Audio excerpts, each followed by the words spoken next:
In this tutorial video show how to change mode in PIR motion sensor.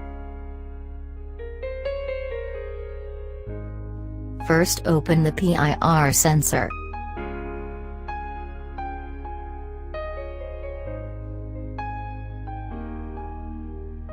Then unplug the battery.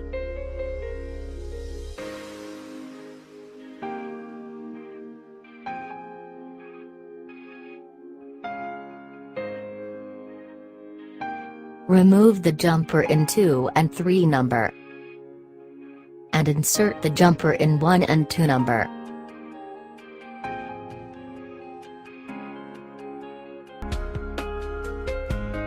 After change the jumper, plug the battery.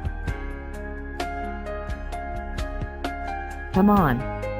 Give you family a 24/7 protection with D3D Security Systems. For free advice or quotation, please contact our sales team or visit d3dsecurity.com.